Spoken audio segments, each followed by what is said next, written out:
Let me bang. I do let you bang. Hey, let me bang you, Jesus, man. I let you bang. I let you bang. Greetings, marriage and virgins. Go for Jesus. No forget Jesus, people. Hey, I'm not surprised, motherfuckers. Ladies and gentlemen, it is time once again for your favorite mixed martial arts podcast. Recording out of Los Angeles, California, it's MMA Roasted with Adam Hunter. Do you like fighting or coaching better, Jason? Fighting? Oh my God, bro. If I could do it forever, like they could just build me a robot body and I just kung fu everybody until my brain is damn mush, I probably would. But thank God that my damn knee is giving out on me a bit, enough to settle me down. You know, when's the last time you've had a fight, like a legit fight, like a satisfying? I mean, let me tell you, bud, Arsalan gave me a good what for the other day in practice and made me feel like my fight days. So, you know, there's little glimpses of beauty of the beauty, but, you know, I'll watch a video of me doing footwork, and in my head is 26-year-old Mayhem flying around doing ninja moves. And then I watch the tape, and I'm like, you fat bastard. What is wrong with you, old Mayhem? You know, and I get it. Father Time is undefeated, and we're all doing our impression of our young self, aren't we? Well, but it seems like you love coaching, though. Yeah, no, I'm talking shit, man. I love coaching. I love, you know, it's not the most glorious or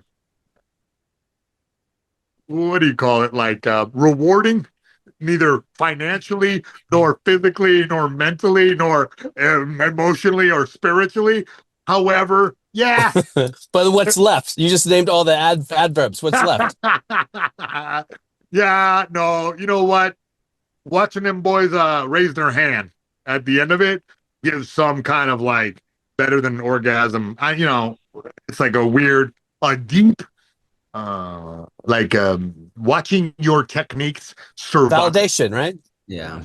Yeah, it gives you like this deep, I guess that's spiritual. I guess that counts, right? Or something. It's like I have points in the game of martial arts, right? Like essentially my techniques, which they're not mine. I took them from some of them, the combinations of them, the special, you know, the recipe is mine, mine. Because these combos and this chaining into this, but I'm tailoring it all to the individual athlete. You know, I wouldn't coach Brady Hong like I coach Arslan Mazel because it's two different guys with two different skill sets. You know, it's like being a painter, or like, you know, like maybe a robotics engineer where you're like have to write the code onto this specific battle bot because this is what this thing is designed for. And it's me knowing that. So yeah, in a way, I do love coaching a lot more than fighting because it's like I could fight 4 times in a night, theoretically. You know what I mean? All 4 of them guys could be on the same card. And then it's my ass running in and out of the locker room with the bucket. You know, I used to have a hard time if a kid came in that was already good because I wouldn't want to screw him up. Like, and I would sometimes doubt myself. I wouldn't want to give the kid wrong information, or it was hard. It was easy when someone comes in with like brand new and you could build them up, but it was hard. But I've been in the fight game for so long that I've seen like, I mean, not every, but nearly every combination of like physical body type or skill set, and it's just a benefit of fighting at the highest levels. Yeah, I fought at the highest levels, so that means I got to witness how the highest levels achieve greatness out of their athletes. I just interviewed Rampage for my show, and bro, I was on him about, okay, how do you get in that mindset where you get to the top of the mountain, bro? Tell my boys how you did it, because, and I called him out for it, at the beginning of camp, you would be lazy. Like, let's just not even lie. I just told him to his face, like, yeah, and he's like, no, I wasn't lazy. And then he explained, that he had a lot of experience in wrestling where he would overtrain and he would train himself into the dirt. So what I perceived as laziness was not, in fact, laziness. It was him understanding that he has to ramp up in the camp. So that some of those later fights, I think I have to agree with you. When he fought Fedor and he looked like he was doing a Roy Nelson impression. Here, bro. Listen, I lost the fight to fucking Italian Joe Schmo somewhere because what the fuck? Give me some money. Like, I don't even, you know what I mean? I'm not cutting weight for this. They're not paying me enough to cut weight. Yeah. So I get it. I totally get it. No, yeah. No, that's awesome. Who's the best coach you've ever had, Jason? Like who would you think are like the genius coaches you've worked with? Because I feel like there are a lot of coaches. There are very few like really genius coaches who know exactly what to do, like a John Danaher in jiu-jitsu. You know, at the time, there was not coaches like me who did everything and like learned everything and went to camp. There were no. I landed with Ryan Parsons that the benefit of him was he had been in a lot of championship camps with Dan Henderson and with Randy Couture. So I got these sort of tips and tricks from him. But then we're talking about individual, like he wasn't an expert at anything but wrestling really. And had outsourced it to Danny Perez, who was the great boxing coach, like world champion boxer who showed me I should have met him years before. It would have really helped my career. And then you think about this guy, Chris Riley, who was like a kickboxing coach. That, like, it was just pure kickboxing, but he was a pad man that would make you do a bunch of combinations until you're damn flat out tired. Rampage worked with him too. And then I think about it, Sean Tompkins, rest in peace. He was the guy that, okay, I'm not going to give you a big strategy, but you're going to hit the pads so much and for so many rounds and so hard that you will be unstoppable at kickboxing. So that helped me against Robbie Lawler because, man, I could just kick and punch all day, and I was in such good cardio shape that it was like simple. It was like simple to keep moving, keep kicking. Yeah, it's fine. There's different, I don't know, man. And then now let's talk jiu-jitsu. We're talking jiu-jitsu. Dude, Homero Jacare Cavalcanti was an old school jiu-jitsu coach that was like into like what we called it NHB back then. And was super accepting of no gi at a time when most jiu-jitsu schools were like, nah, like we're a gi class. That's where the money is. But he was like down to be in my corner for fights. And that was kind of rare for jiu-jitsu guys at the time.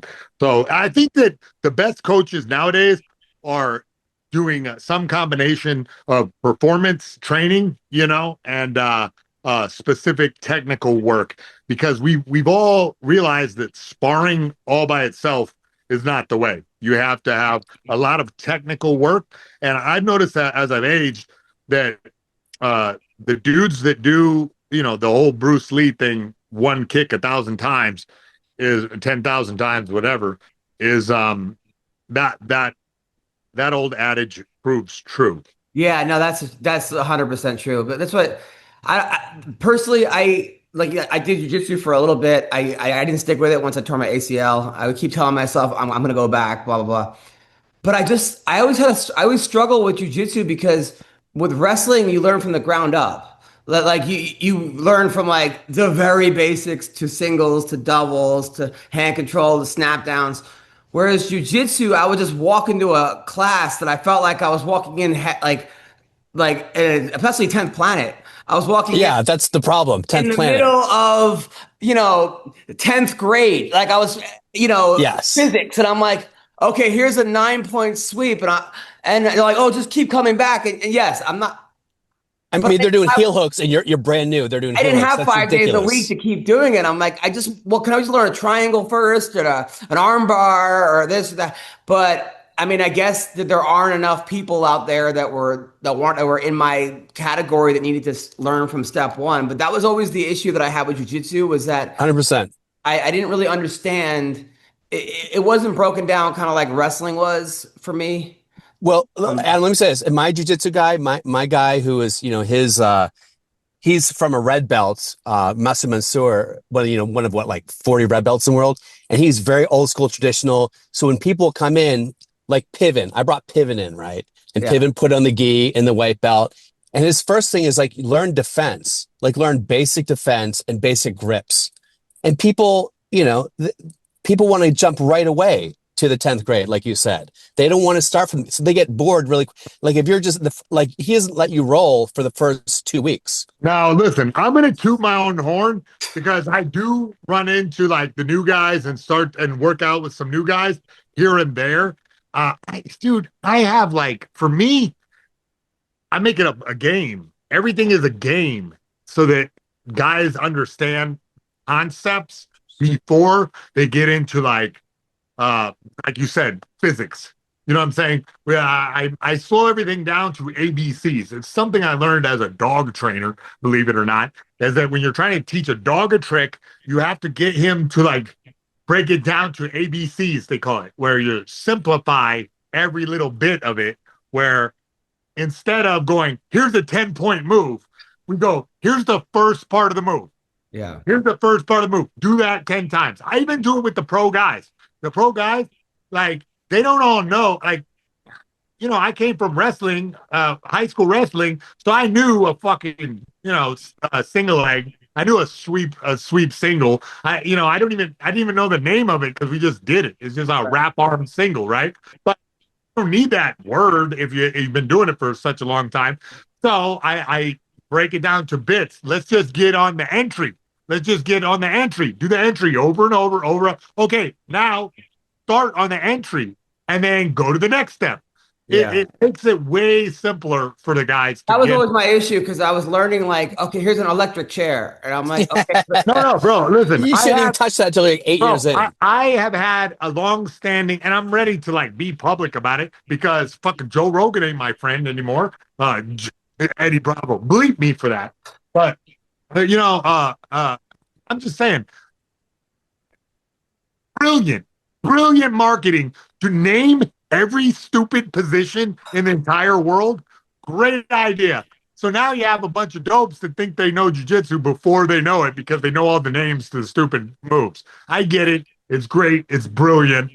Good job. But it doesn't win fights. It gets guys punch drunk, and then they turn from a nice guy, fucking Epstein, to a fucking maniac, because he got beat the shit out of for fucking 14 and a half minutes until he got his fucking electric chair working and got a triangle. Makes me mad. Are you talking about Scott Epstein tap out? Snake oil. He was selling that snake oil jiu-jitsu to everybody, and now everybody rips everybody's ACL out on their fucking second day of class. Yep. That's my issue sometimes of watching like the jiu-jitsu things is when they start off butt scooting. It's the same thing that I have a problem with like slap. Is like, okay, we're never going to start a fight with your hands behind your thing going to slap me as hard as you can. Just as I don't think you're going to start a fight if you get into a fight with a guy jumping on his butt and all of a sudden scooting around the bar. Have you seen the viral video of Mikey Musini? How do you spell his last name? Anyway, he's probably one of the top jiu-jitsu guys in the world, but he just did the UFC jiu-jitsu tournament, whatever. And he started just doing like Karate Kid with one leg, like bouncing around on the mat. Yeah. And all these people are like, I would kill that piece of shit, that homo, that queer, that jiu-jitsu ain't real. And I'm like, nobody could touch that guy. He's the best guy in jiu-jitsu. In jiu-jitsu. Yes. I don't know how would he do in MMA though? Well, the bottom line, it doesn't matter if he gets entwined, you're screwed. Oh, he would get his fucking head punched into muesli. Don, I can see you. Well, it's a black screen. I see that you're coming on. I don't want to ignore you, but I can't actually see you. Like your camera's not on. He heard Jason say faggot, and he's like, I'm in. I can't. I can't see. I can't see me either. I'll see if I can figure this out, and I'll call back. How's that? But like, I mean, whatever jiu-jitsu Don learned is the type of jiu-jitsu that I want to learn, or is basically I felt like he learned for MMA. Like I almost feel like yes. I think like some of those jiu-jitsu tournaments, I feel like you shouldn't be allowed to butt scoot. or I mean, you should be able to pull guard. Guys do pull guard. It's a bad look for sure, but like it comes from traditional jiu-jitsu, sort of like, or I should say, traditional Brazilian jiu-jitsu, where you're not. It's no points against you for sitting down, and it's up to the guy who's standing up to want to engage or not. It's a very strange rule set they have with jiu-jitsu. I think jiu-jitsu should be more akin to wrestling, where you have to get a takedown. Like somebody has to try for a takedown at least, and then maybe there should be no sitting guard without contact. You should have to like hold on to the guy before you grab the guard. I think that is a rule, though, right? You can't just sit down. All I see is clips like you're talking about where people are just sitting straight down. Like it's a quick. Like who's going to sit down quicker? Like it's ridiculous. Like musical chairs. Yeah. So ridiculous. And I get it though, but also I'm not trying to force Brazilian Jiu-Jitsu into being MMA, because that's what it is. It's a totally different sport. It should be respected as such, but you're not going to win any fans by doing what my dachshund did when he had worms. Don, did you ever enter a jiu-jitsu tournament? No, I played judo. I did judo. Yeah. And jiu-jitsu came from judo. Yeah. And that's the thing. And like mayhem out. And said, but drop it to your ass. I mean, either that or else the guy standing up should be allowed to kick him in the head. Make it realistic. How many times you gonna be out on the street?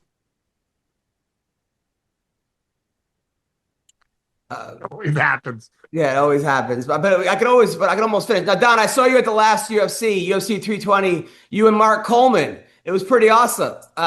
You were on the screen with Coleman hanging out. All right. Well, that's Don for today. All right. So Don's like the neighbor in Home Improvement. His face comes up for like 5 minutes and he leaves. Yeah. Hey, what's more awesome than that? As soon as I saw him, I called him and I was like, yes. And this Mama Jam not only answered the phone, but then put me on FaceTime to prove to whatever bros I was with that I was really He really is he's one of the few people where you get like excited. All those celebrities on TV, I'm like, whatever. Okay, got it. I'm like, tell my wife, breathe, not right on TV. I know. Oh, pumped. Not just because I know him. Yeah. All right. So comedy. I had a set the other night at a club, and it's like one of those clubs is like kind of a cleaner club. And I just always get, I don't know, Bill, I've been doing this 27 years. I still get like not comfortable here. Like I just don't trust myself with the crowd work. And so, but I hadn't prepared for this. Like I was on a roll. I was on one of those rolls where like, yeah, I got this. Oh, I'm not. And then I get there and I'm like, bunch of ooh, and I know that the comedy club owner doesn't like groans, so right away and then I get into my head, my OCD head of like, oh no, they're never gonna book me here anymore. Oh no, I'll do this. I'm gonna end up being homeless. I get into like some weird, So then I have that every morning when I wake up, so don't feel bad. So then I check on the way out with the owner. Hey man, thanks for the spot. What do you think of the new stuff? Hoping he didn't see the set, And then he was like, great. There were a lot of moaning, and I'm like, oh god. It's just like, yeah, but Adam, like you at your worst, you're better than most comics at their best. So thank you. You gotta remember that. Part about Adam is if you don't like this joke, don't worry. 17 are coming. In 1 minute. But I couldn't sleep. I was up till 3 a.m. beating myself up about it until I had to get a copy of the set, and I watched it and go, all right, this is actually, this isn't bad. That's bad, bro. Imagine as much comedy as I do on podcast, bro. I get no feedback whatsoever except from staring daggers Adam Carolla if I really go too far. You know what I mean? It's a really tough crowd over there, because all comedians work too. So nobody will really laugh unless you really get it outside the realm of, and then which pushes me to do that mayhem thing where I get even weirder with what I'm saying, which is, whoa, it's risky. It's real risky. All right. So Don, what do you do? So my daughter came home from school today crying. She's 7. I go, what's the matter, honey? And she said, oh, her two friends, they didn't want to play with her and they were laughing at her and running away. And I got a really sweet kid. Like my kid cries at like Disney movies, something bad happens. So, like my first instinct is like, oh, well, I'm going to call their parents. Then I'm like, I can't call their parents. That's not helping her. And then I was like, listen, Violet, I spent most of my life trying to, be cool in front of the wrong people and get everyone to like me. And my whole high school was like, hey, I just want to be accepted. And you're better off being alone, playing with yourself or playing with the people that want to play with you than trying to fit in with the cool kids because they're not going to be. And I'm giving her this whole life lesson to a 7-year-old, which is like a lot for her to take in.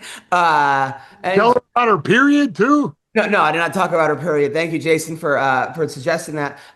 So what would you say? Did you ever deal with that, Don, as a parent, or Bill, or even Jason? To people, what would your feedback be to the kids? Don just left. No. Well, all I know is I'm in trouble because my daughter said something about having a family. She goes, I'll have a family. I go, yeah, one day you're gonna have a family and mom and dad won't be here anymore and you'll have your own family and your own kids. And she's apparently had nightmares for the past week because I told her that mom and dad won't be here anymore. And I guess that's not the good thing to tell a 4-year-old. So I don't think that like complicated concepts really are good for them. I have to be very sensitive around, Well, you'd have to say, I'm going to die, and so is your mom. That probably isn't. I didn't say die. I said one day we're not going to be around. That's what they do in the Disney movies. They do it in The Lion King. It worked. Yeah. All right. So our 0 for 1 on advice. Don, what would you say? Nothing. That's the key. Don't say a thing. All right, Jason, anything? Look, man, I don't know. I think that you kind of handled it all right. Like to make her self-sufficient and to build her confidence in herself that she doesn't have to be reliant. But I'm going to tell you, man, at 7, 8, 9 years old, they're becoming socially aware. And they're like, their forebrain is growing in where they have, and she's going to become even more self-aware in the next couple of years. And what happens is it goes from she's just seeing what's going on outside to her brain is forming the parts that adapt to like, what do other people think of how I look? I've witnessed it right now because I've gone through the age 8 to 9 and watched how now suddenly she's thinking about how do people look to me and now becoming embarrassed by dances or what she's become more shy. So it's something you have to be aware of and foster some confidence in herself. No, it's funny. Some of the advice, like, there's this little girl, one of her friends, this little girl is black, adorable girl, and they were out at this like gymboree thing. Anyway, there was like a bunch of kids that were Asian that were like bullying them. And then they told us, me and the mom, and then they were playing Legos, and the mom comes over, and the mom was like, if your daughter doesn't apologize to my daughter, I'm gonna beat her on the head with a Lego or something. That was like, I was like, whoa. I was kind of moonwalking away from the situation. Like the mom was like very pregnant and just hormones. Anyway, fast forward to like a couple months later, we're at the school. And that little girl's like, Violet, run! The monsters are coming. It's a bunch of the Chinese kids, right? And so I like learning racism early. I mean, that's good. So I told the mom, like, hey, look, I heard this, but the teachers may not vibe with this. You might want to, and then the mom calls the kid over. Is like, hey, you wouldn't like it if they said, yeah, look, the black kids are coming. Like, come on. So, and I go, listen, it's okay to make fun of one person, like, call that person a nerd or a dummy or a geek or whatever. But we don't want to just generalize. But it's okay to make. And they looked at me like, what? And then my wife, I got to tell my wife, she's like, or just not make fun of people at all. You gotta make fun of somebody. Come on. Either groups of people or individuals. Pick a lane. Yeah, but like individually, you could just you could just tear them off. I just make fun of them to the nth. But you don't want to put them all together. Yeah. Particularly if they're Chinese, you can make fun of them as much as you want. Yeah, dude. It was anyway. Did you guys watch the fights over the weekend? Yeah. What did you think, Jason? Well, I didn't see none of those fights. My link didn't work. I don't know what's happening. Can I say what's great about those fights? It's cool that it was in Rio because it was a pretty good statement for jiu-jitsu. There were like 5 different submissions, all different types of interesting jiu-jitsu submissions that, I don't know, I thought it was a good statement for jiu-jitsu and MMA. Reason, whenever they go to like France, the French fighters always seem to win. Whenever they go to Brazil, the Brazilian fighters usually win. You've been watching for 20 years and you're figuring it out, huh? So it was a home court advantage, baby. It was a good for jiu-jitsu based on the matchups that they seem to have against people that don't really excel in jiu-jitsu versus a guy who's really good at jiu-jitsu. But yeah, so Oliveira won. He looked great. When two dopey son of a bitches fight, the guy who knows more jiu-jitsu wins. Pretty much. So Oliveira won, but then he got in trouble because after he won, he took his baby and lifted his baby up with one hand in the middle of the octagon. And all these. What's wrong with that? How did I not see this Michael Jackson moment? Yeah. He was doing the Lion King. Hi, Sawanya. What's wrong with that? Because I was like looking up Gutfeld stories last night to write for Gutfeld, and all of a sudden it was like MMA fighter is being criticized, and I go, what the? And it was it was Oliveira with his baby like this, doing a Simba. He had the baby palmed in the ass like a basketball and lifted him up. Basically, or yeah. That's awesome. Yeah, it's awesome until you drop the kid and then he's got like... but Adam, you know what it is. You as a dad, you are not going to drop that baby. Yeah, but hey, listen, then you could sue Dana White for CTE finally. I'm not going to drop the baby, but I also didn't fight a round and a half or 2 rounds, in 3 rounds, the middle, and all of us, a lot of things are going on in the middle of the octagon. You got all these people... I know. Yeah, what if you just slammed him down on a commission accident? Like, you're fucking, you know what I mean? Dropped him in the bucket and he drowns. You know what I mean? Like, what the fuck? Oh, it's amazing. So yeah, that was one. The other fight, Yoel Alvarez fought Vicente Luque. Luque kind of turtled up. Something happened where he just did not want. Looked like he did not want to be there. And it was weird. It was a weird fight. But since you didn't see it, we'll go over some other stuff. Jason, there was an up. Did you guys see the up kick knockout?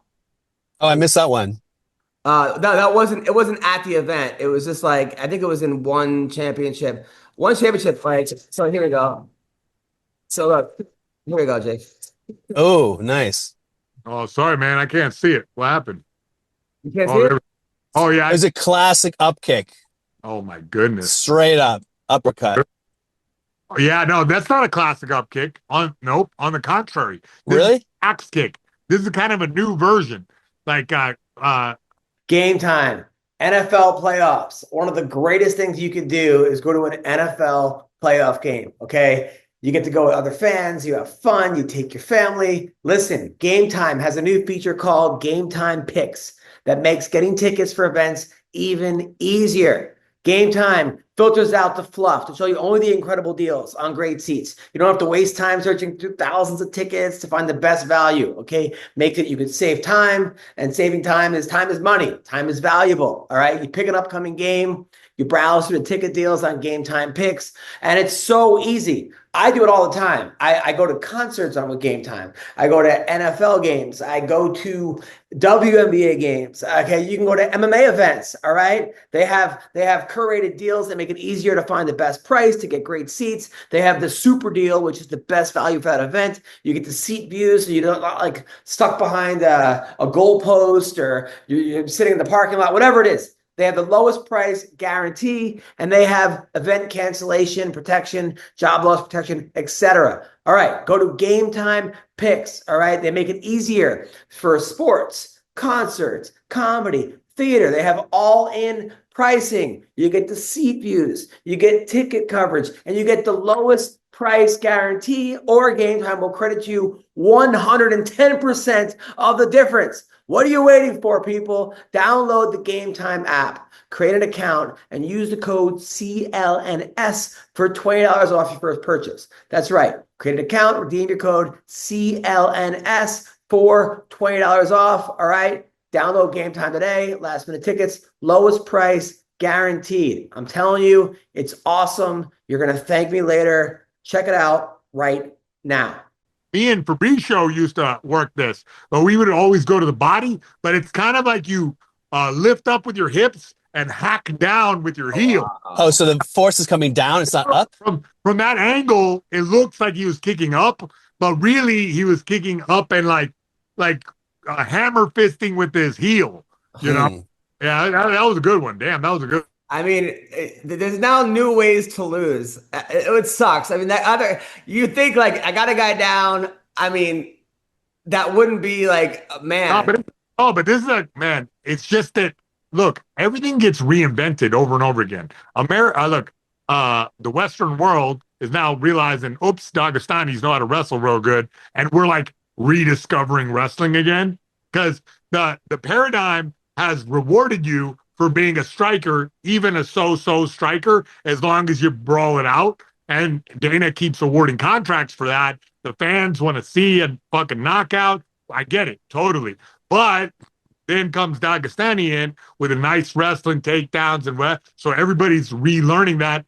This is one of those things where kids are going to be practicing it now because you showed it on this show. That's just how it goes. It's like feeds upon itself. It's a feedback loop. It's a style culture in general, doesn't repeat itself, but it rhymes. Like, and the same thing with the fight sport. Dude, somebody busts a sweet ass move like this, and then on that Monday, everybody's trying it in the gym. Yeah, it's rare to see upcut with that much elevation. Comedy's the same way. I mean, basically, like, back in the day, it was like, hey, take my wife, please. It was very, very old school zingers. And then all of a sudden it was like storyteller. So I was just going to tell a story. And now, even with the Kill Tony, those are just one-liners. I mean, they're pretty much they're some of them are great, but they're zingers. It's basically just a throwback to old school, boom, blah, blah, blah, set up, punch. John Rickles and yeah, which I love. I love that style of comedy. I mean, I kind of like both. I mean, there's not the style I like comedy are people that could do that their style well. I mean, Chappelle. The problem with Chappelle is such a great joke craftsman storyteller, but he could sit on his stool and it's entertaining as fuck. But then all of a sudden, you see all these comics just sitting down on a stool telling a story like it's a campfire, and and like, hey, and it just comes across as like lazy. To me, it's lazy and boring. If it's not Patrice or Chappelle or enticing to me though. I mean, that's just that's just me. This is interesting to me. You're saying storytelling style is not good for you? For me personally, because in my head, I'm just like, get to the punchline. I don't like unless the story to me is so punched up. Yeah. I don't like to have more than. That's what I'm exploring because I don't know. I don't know. I can't do your style of comedy. And on top of that, bro, Bert Kirshner ain't got nothing on me, bro. This guy thinks that he had a bunch of crazy stuff happen to him. I had so much crazy. I incited most of the crazy stuff that happened to me. You know what I mean? So, you'd be great for a one-man show, Jason. You should put together a one-man show. So plus, your stories actually happened. I know. Yeah. I know. That's the other thing, huh? That's the other thing. It's like this Fibonacci sequence. This guy just made up a damn. I'm sort of kidding, but listen, no, but the deal is, but you're right. Look, I don't mind stories as long as I don't like to wait 3 or 4 sentences before getting a laugh. No, I'm with you. There's something to be said about building tension to get a bigger release. And 100%, 1,000%. And that's the thing. It's like, a lot of times, like, look, I like Bob Saget, but he wasn't one of my favorite comics because I felt like everything that he was doing was like, oh, I was, fucking a nun today in the asshole or whatever it was. I was like, I didn't believe it. Like, I didn't believe it from the jump, Yeah. It was hard for me to really invest in it if I don't believe it, Yeah, for sure. So I mean, that's no reason to kill the guy, though. No, Bob Saget's brilliant, and rest in peace, Bob Saget, and he's a very talented man. But I'm saying, but some of the stand up, I felt like it was just from the jump. It was I didn't invest in it. Whereas, here's the thing, though, is that when you're Bob Saget, the minute you show up, everybody's like, Danny Tanner. So the wholesomeness of Danny Tanner character, he had to defeat it. No, yes, and he was doing songs about fingering Kimmy Gibbler, and people were like, "What the fuck?" And I'm just using an example of like somebody that it was hard for me to really, and I have to watch myself that I don't become that guy of like where Kimmy Gibbler was asking for it, where it's too much, where the heart gets taken out of the joke, and then it just becomes a bunch of words, So yeah. Something that like I have to be careful of my own because you could edit something so much where you lose all the substance. Or you could not edit something at all where it's just like, get to the fucking point. So it really is like a fine line it really is like you're carving a really nice ice sculpture. All right, so here we go. This fight right here, I don't know what happened, Jason, in this fight right here, but I had to share it because I was like, what the fuck is this? And I thought you might be interested as to what do you think happened? So here we go. This fight, I think, happened in Russia. Oh, he's dropping you Who off? started it? No, he's partying. Turn up the sound so that The guy tapped. Oh, yeah, I've seen this. Oh, I think it was like a tournament, and he didn't need to win. He didn't need to fight in order to move forward in the tournament, or something like that. I mean, he tapped before the fight even started. Yeah, because it was a tournament, and there's something with points. And I think if he lost the fight, he still gets to move forward. Oh, so he's like, I don't need to do this fight, so he's tapped, and that's just bad sportsmanship, obviously. But that makes way more sense. but it's like they shouldn't set up the tournament that way. I agree.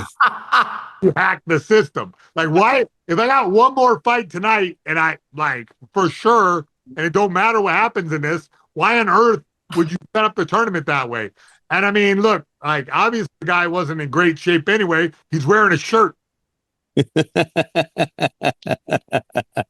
That's true. I don't know if you saw at BKFC last week. A guy fought with an ankle monitor. No way. That's the funniest thing I've heard in a long time. I love that. Yeah. I mean, Jason, you ever have an ankle monitor? He has one right now. They knew that I would cut that thing off and go on the run. They knew the minute that I'd be like, yeah, sure. Put it on, pal. Because I would have just popped smoke right to Tijuana. All right. And then did you guys see BKFC has a new hockey league where it's bare knuckle boxing, but on ice skates? Man. I like it. Sounds safe, bro. I mean, listen, there's going to be a lot of crossover from Smurfs on Ice, I think. Old hockey goalies making money off punching each other in the face, huh? That's Bill, you like this? Why would you possibly? I mean, that's basically a hockey game anyway, right? Like, what's the difference? The good parts of the hockey game. Yeah, I get it. Yeah, but right. I mean, but at the same time, like, I don't know. I mean, I'm not a good ice skater, so I would be out, or a good boxer either. But so I'm like, there. Both of those. That's why people watch hockey games. It's just for the fight. So this is like cut out the hockey part. All right, so here it is. Here's a little bit of it. Looks like Fulton Hollywood. Wait, this is in America? Nice. I think it was in Canada. We got Dave Feldman in the crowd. He's loving this. Oh my goodness. The trip on it looks like Fulton Hollywood Hayes has injured his opponent. He's down. Hayes with a huge set of rights into the corner. In the Canadian Reaper, he's not used to getting backed up in the corner. Wow, he waits it. I like that they have like a rugby helmet to prevent them from really getting fucking hurt. 1932 football helmet. I mean, I don't know. At least, you know, at least like you can ice your face after you get knocked out, you know? The round of the year, by the way, on the Contender last week, this and like Jason, just like you were saying, how they award people with no defense. That's what happened here. I'll show you some highlights. Shout out to Grabaka Hitman for this guy always has the craziest fights. This guy, I don't know who he is. I think he's out of New York, but he just finds these crazy fights in every. No, that's fine. This is like for the last 15 years he's been doing this of all over the world. This dude, like, I think he has like 9 different TVs where like anytime there's a fucking wild fight going on, this guy knows about it. But here he is. So this round over here, Jason, let me know what you think as the expert opinion. Right. Bill, there we go. This fight was pretty good. This guy Volagdan, I think he was from Sweden versus Martin. He's got a big reach disadvantage, so he's doing a good. All right. Dean Johnson after eating a couple of big shots himself. Okay. So the exchange is no head movement, sock'em robot. And then this shorter guy is putting the pressure. He got hit with the stiff jab at the beginning of that sequence. Now they're locked up. Oh, and a spinning back fist at the end. Yeah, you know what I mean? That's like we used to love the girls fighting because they would fight with such skill. You know, This goes on for 3 minutes. Yeah. No defense at all. Not one punch blocked. No. Plenty of them were blocked with orbital bones. But both guys went for rolling thunders. Basically, you know what that is, Bill? No, what is that? It's like a somersault, but with your feet. Like Exactly. You know what it is? It's that technique that the guy got knocked out with earlier in the show. That up kick, but rolling forward. You just do a roll. Yeah. I practiced it a bunch too. I never did it in a fight, but you roll forward and find your heel on his face. wait, you landed that in practice? Yeah. I mean, I would do it on the pads, and I got good at it actually for like a summer in 2008. That's impressive, Jason, because you're tall, and I feel like that's a short man's move. Well, here's the thing: is that you got to do it on the bag a bunch of times, where you can feel, okay, where is my heel landing, and how far away do I have to be? Then you have to do it on the pads, where a buddy that you really trust you know, holds the pads like this, and together, Muay Thai pads backwards, and you roll forward and kick the pads. Then, I mean, theoretically, you do it in the fight. But I never had the balls to do a front flip like an idiot. Well, yeah, because also if you miss, you're like on your ass. Well, that's the thing. It's kind of like a good idea to do against a dude that you know you can jiu-jitsu beat up, because you do a forward roll front flip. If it doesn't work, then fine, scramble back up or start doing jiu-jitsu. So Tell you, some kid at jiu-jitsu practice who my student Brady Hong coaches him, and Brady Hong is an expert at jiu-jitsu leg locks, you know, super good at it. I guess he must have seen this Brady do like a forward Imanari roll. The kid did a rolling thunder into my face so hard, bro, that I still feel it 2 weeks later. And I'll tell you what, I thought I was bleeding. And so in the middle of choking him out, I let go one hand and checked if I was bleeding, and then continued to choke him out. Why do I feel like you would go, ha, when he landed it? Did you laugh? I laughed. I went, bro, 100%, bro. 100%. How, like, he was spinning as hard as he could to try to get me to leg lock, and his foot came and hit me across the face and the ear. The ear. I thought I was going to have a new cauliflower ear at 44 years old, bro. When I was in high school, this is after surgery. My ear was out to here from wrestling. And the only girls that thought it was cool were like goth girls that were into like 9 Inch Nails and like Marilyn Manson. Because they're like, your ear is purple. That's so cool. Like those, dude. You pop it and squirt it into their mouth so they can become vampires. Dude, have you ever done that? Have you ever drained your own ear? Yeah. I have a headache. I was going to the doctor, but it always came as soon as I take a shower, it would come back.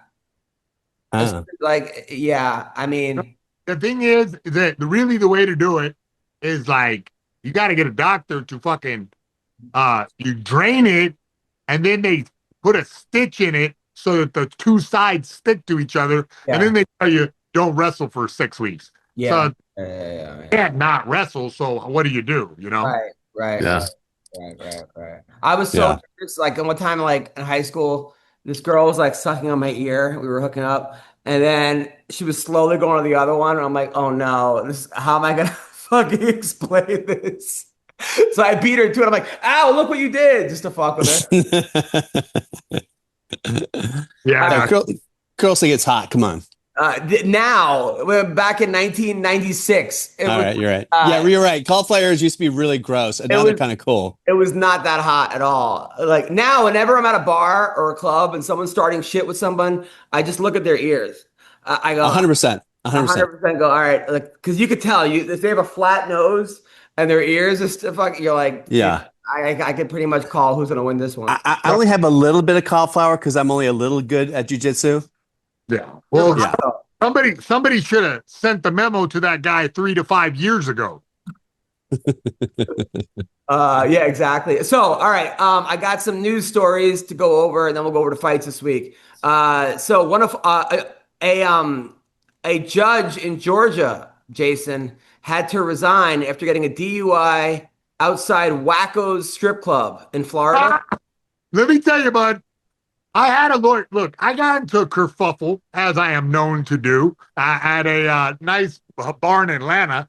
The Atrium. It's like a super nice like club, and I had fights there. And then somebody got into a brawl with me. You know, those details don't matter.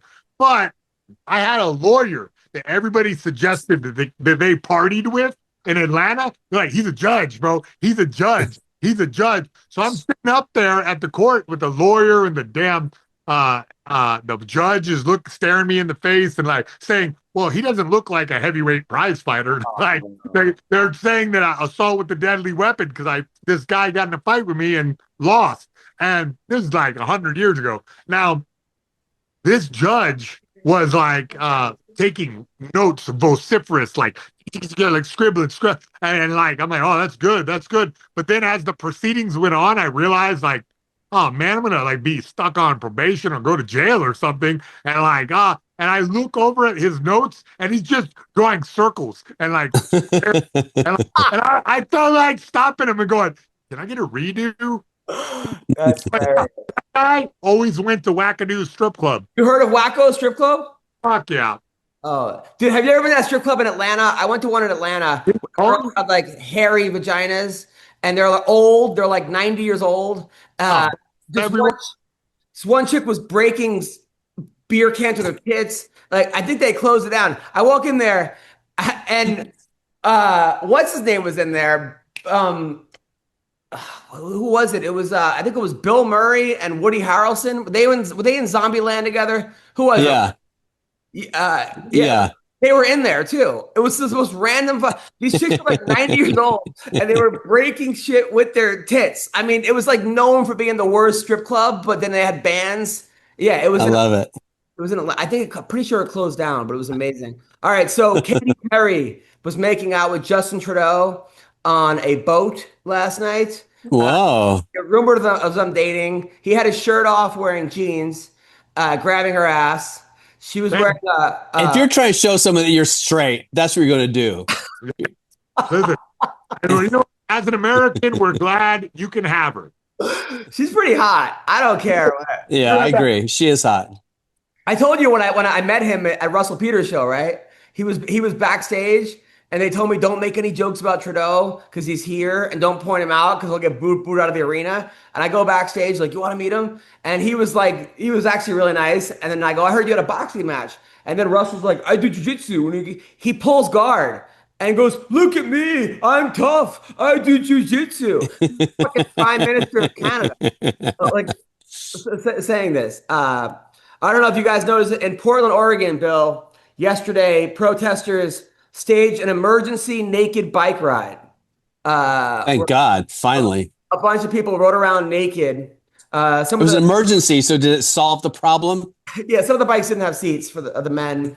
And it was a lot of those naked women that it didn't seem like the kind of women you want to see naked. It was like, always. What was the emergency? Was it climate change? Was it Palestine? Was it ICE? Was it health National insurance? Guard. It was ICE. It was National Guard in there. Okay. I mean, is being naked on a bicycle going to prevent? They're trolling because the guy said, Donald Trump said it's like it's a war zone. Yeah, that's true. That's what you're doing. Yeah. The next level, they're like, it's so not a war zone. I can ride my bike with my balls out. Yeah, that's what it was. You know what? That's what it was. I didn't make that connection. Yeah.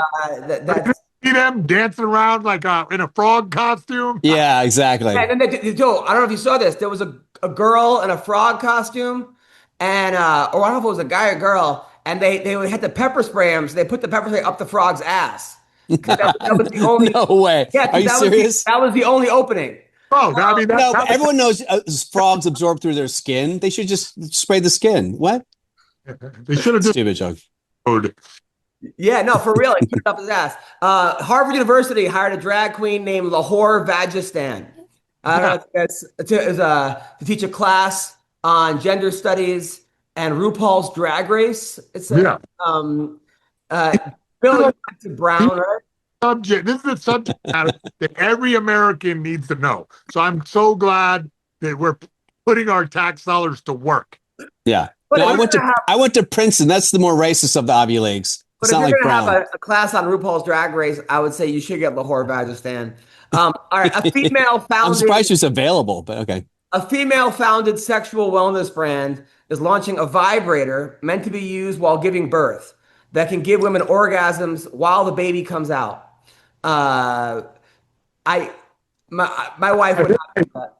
Wait, I hear the brand name is Horgasm. I mean, I don't know. What is it called? Is there a name of the thing, of the product?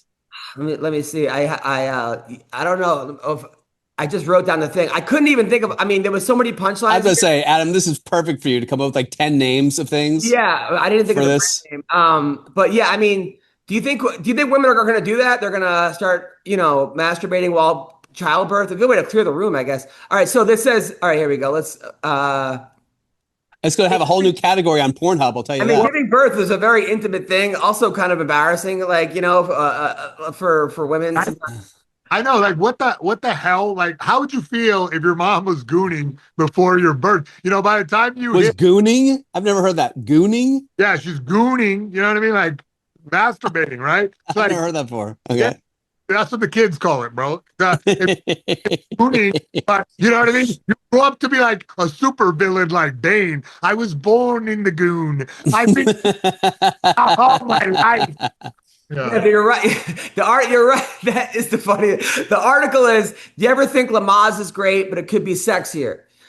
With contractions, lighting, screams, a lot of childbirth is not typically a pleasurable experience. Two companies are coming together. Female founded. It's got to be. No pun intended. Coming together. I don't feel like a man's ever going to come up with this. Women should be masturbating while. What are you talking about? While a baby comes out. Watch that. I would watch that porn. But you wouldn't come up with it. You wouldn't come up with the idea. So female-founded wellness brand Dame has partnered with Orgasmic Birth to launch a vibrator meant to be used during pregnancy, labor, and birth. because they say a little O can make the experience much better, both by reducing pain with Oxycontin. I mean, for who? For the people watching, and reframing birth. Oxytocin. Right. It's rarely part of the mainstream narrative around labor. She went on, we're trying to imagine a fuller spectrum of birth experiences. Hilarious. It feels like the person's on the spectrum. That's such a nice way to put it. A fuller spectrum of birth experiences. One pregnancy coach teaches women to climax during labor. I mean, that's a job. It says an orgasm can be 10 times stronger than morphine. Research show it can reduce pain.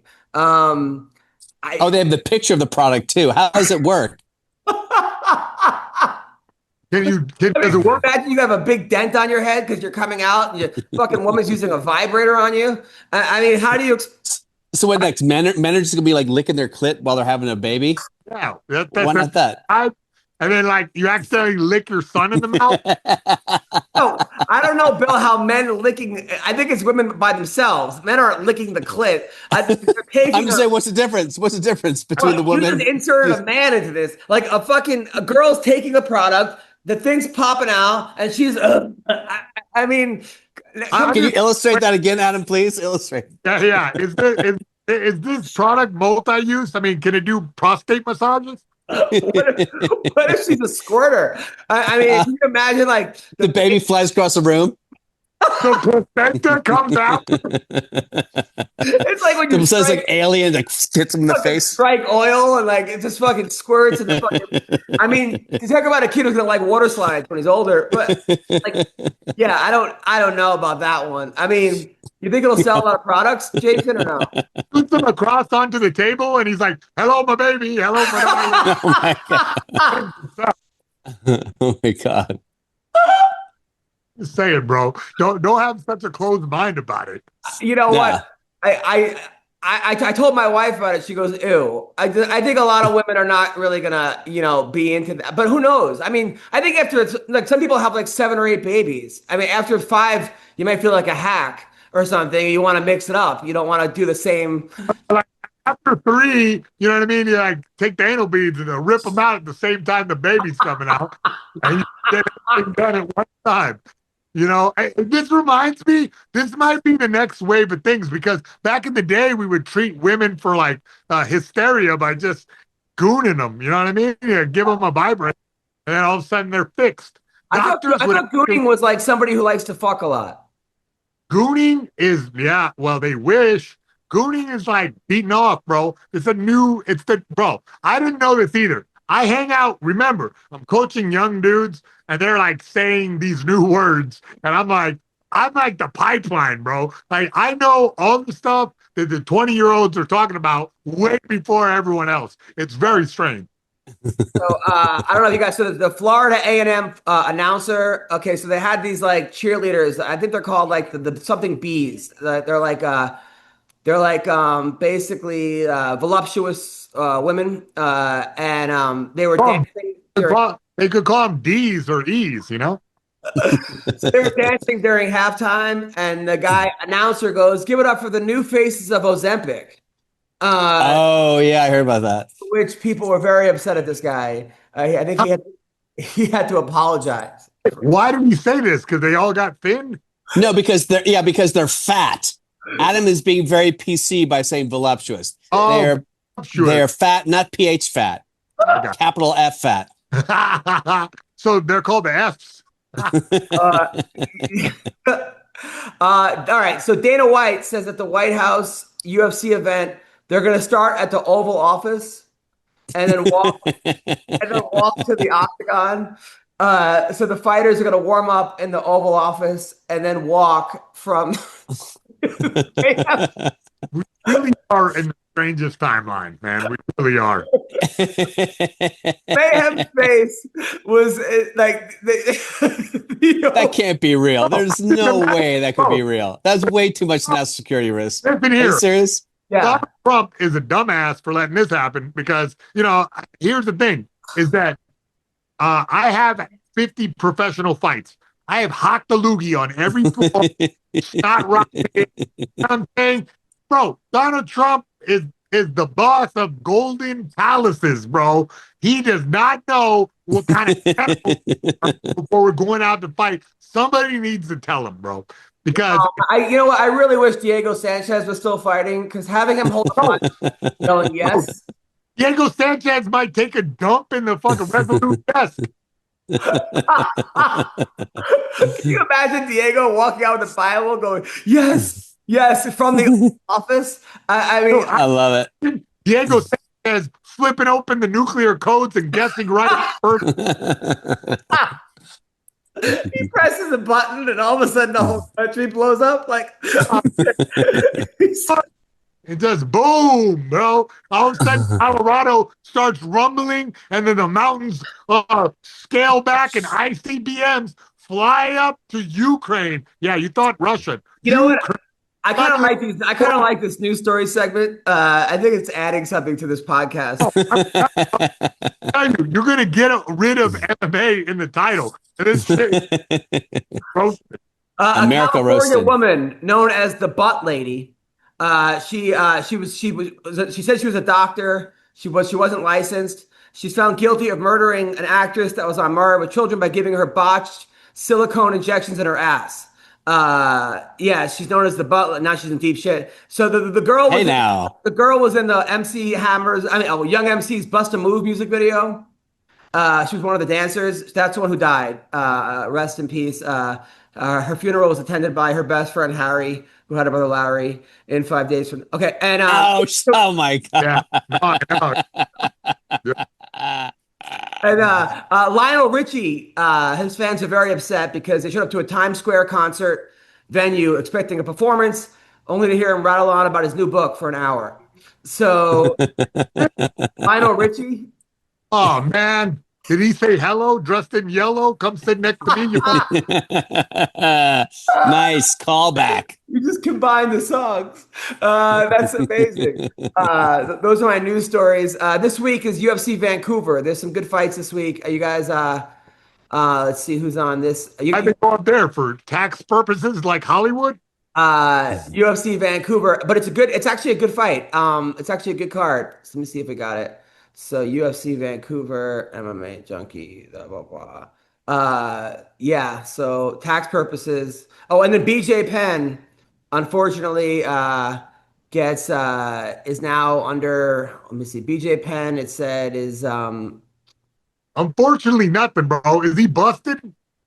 It said BJ Penn, UFC Hall of Famer ordered to take mental health evaluation. Yeah, thank God, finally. Bro, yeah. You have to separate him from the dope.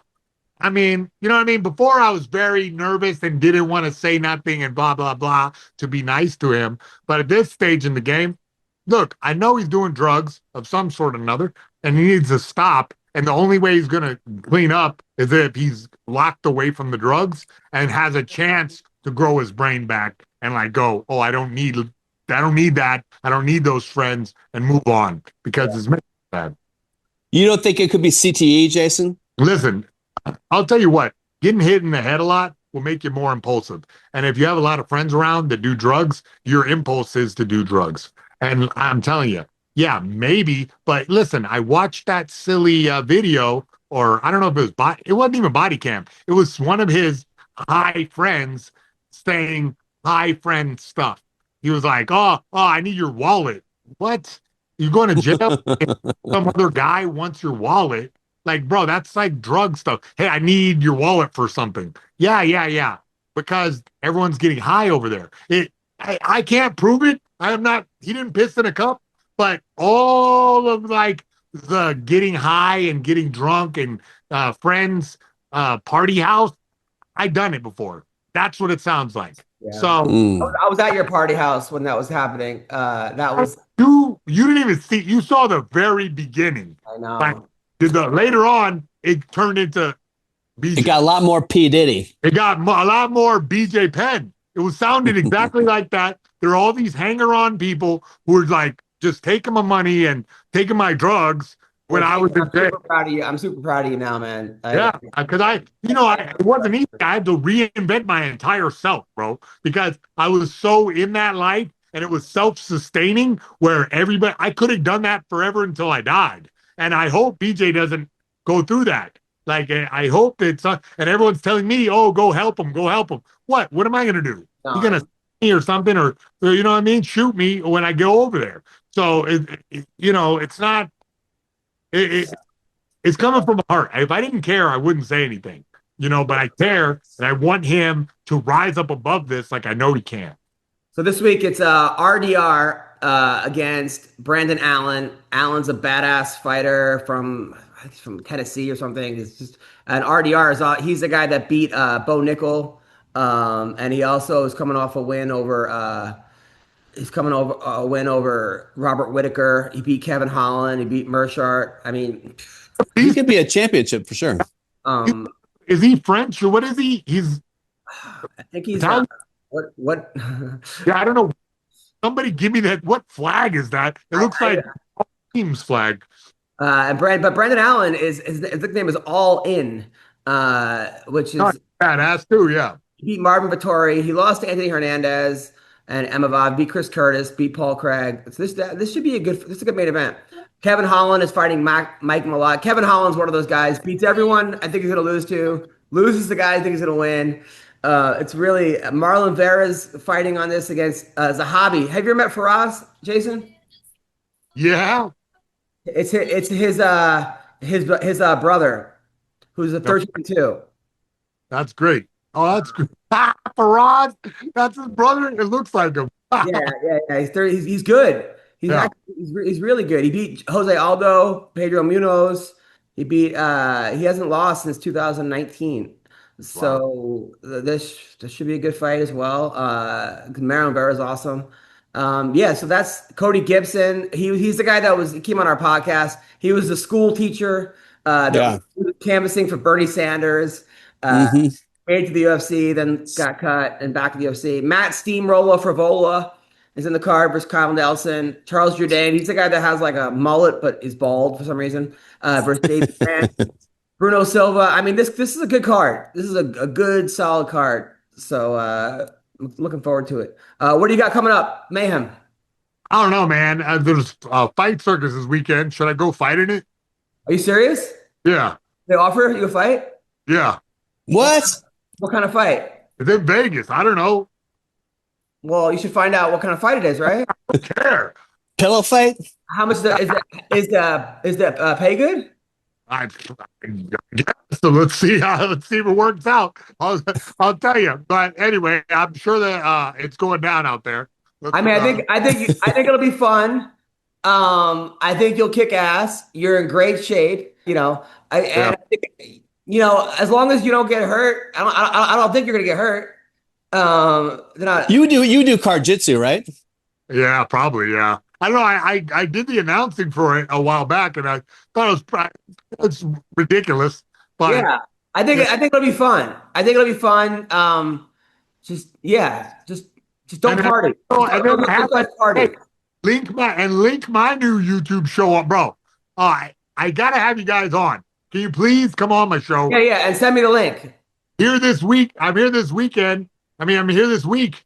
So if you guys are in LA, I'll be down. I'm here till Wednesday. Bill, what do you got coming up? I'm at the Helium in Indianapolis tonight. Helium, Indianapolis, St. Louis tomorrow, and then the Funny Bone, Kansas City on Wednesday. Why don't you call McCorkle? He lives in Indiana. Where in Indiana is he? Indiana. Is he Indianapolis? Because is he near Indiana? Okay, I'll hit him up. See if he's in Indianapolis. Oh, hit him up. What the hell? All right, I will. He's very close. He's watching right now. Going. I'll be in Laughlin at the LA Comedy Club in Laughlin this week, and then Off the Hook Comedy Club in Naples next week.